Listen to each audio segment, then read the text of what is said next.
Halo, selamat pagi, selamat bertemu kembali dengan saya Pak Yusuf Catur Harjanto.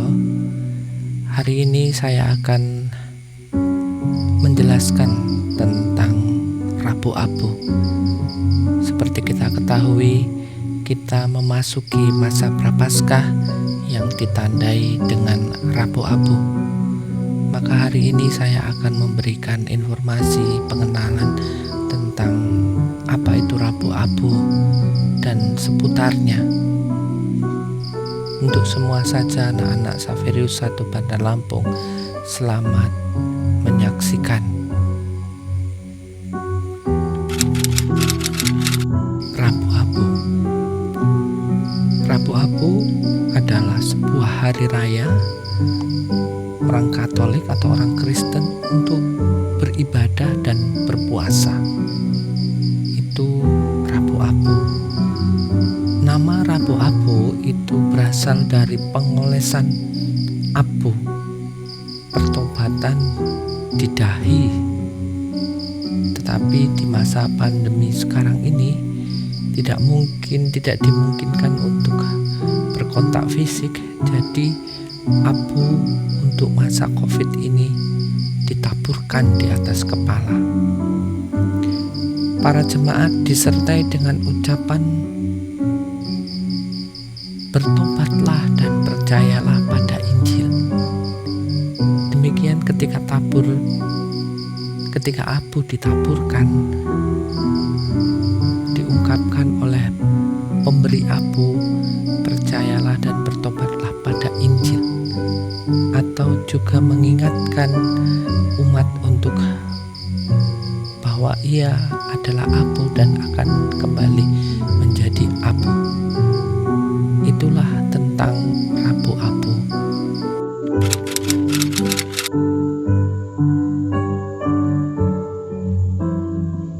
Bagaimana puasa orang Katolik itu?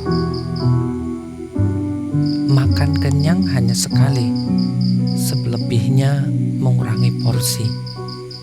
Itulah bentuk puasa dari orang Katolik yang sedang menjalankan puasa dan pantang. Dibedakan antara puasa dan pantang. Kalau puasa itu makan kenyang hanya sekali, selebihnya mengurangi porsi.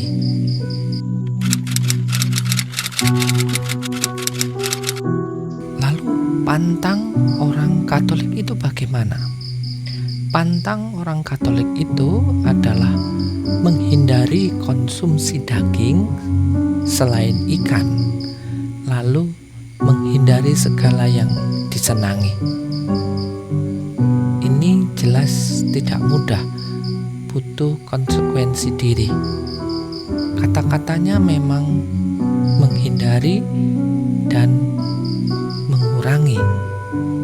Kata-kata ini tidak mudah untuk dilakukan ketika itu dilakukan dari tanggung jawab secara pribadi. Itulah yang dikatakan sebagai pantang orang Katolik. Lalu, kapan saja orang Katolik itu harus berpuasa? Wajib berpuasa itu ada pada hari Rabu Abu dan Jumat Agung. Dan selama masa Prapaskah itu dikatakan sebagai masa puasa. Tapi kewajiban berpuasa itu ada pada Rabu Abu dan Jumat Agung.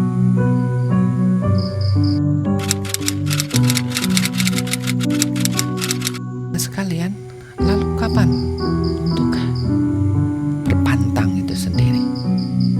Diwajibkan bagi jemaat Katolik itu berpantang itu pada Rabu Abu dan Jumat Agung, tetapi dilakukan juga pada setiap Jumat pada masa Prapaskah. Jadi untuk berpantang bagi jemaat Katolik diwajibkan itu pada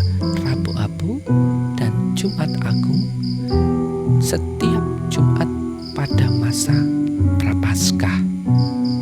Itulah kewajiban berpantang bagi umat Katolik atau jemaat.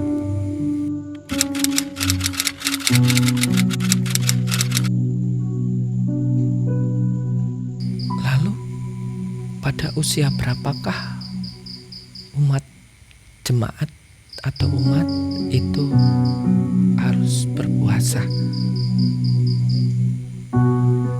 Umat yang berpuasa itu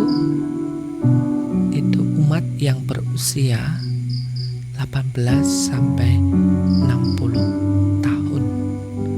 Umat yang berusia 18 sampai 60 tahun.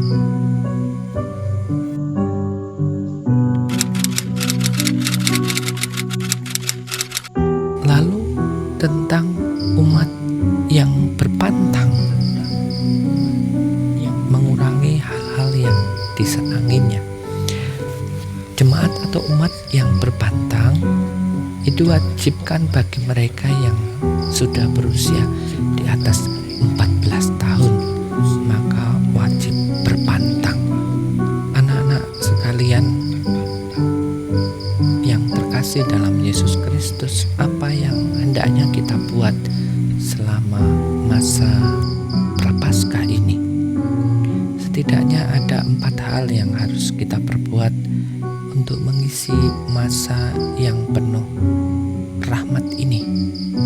Saatnya untuk masuk ke dalam diri kita dan mengubah segala perilaku buruk kita. Yang pertama yang harus kita lakukan di masa Prapaskah ini adalah banyak berdoa. Doa menjadi penting di masa ini karena doa adalah mendekatkan diri kepada Tuhan. Yang kedua adalah berpuasa. Barusan saya menjelaskan tentang bagaimana berpuasa bagi umat Katolik itu. Hendaknya kita yang beragama Katolik dan calon agama Katolik itu melakukan puasa ini. Kemudian berpantang. Hendaknya kita memperhatikan tadi berpantang. Juga penting bagi kita untuk berpantang itu. Dan terakhir adalah bersedekah. Ketika kita sudah masuk ke dalam diri kita, mengoreksi diri kita di masa yang berahmat ini, kita diajak oleh gereja untuk bersolider, bersedekah kepada yang lain. Maka di masa Prapaskah ini akan ada tuntunan bagi kita untuk berdoa, berpuasa, berpantang, dan bersedekah ini. Semoga kita mengisi hari-hari masa Prapaskah ini dengan tetap berpengharapan yang kuat pada situasi yang lebih baik ke depan. Selamat menjalankan Prapaskah. Amin.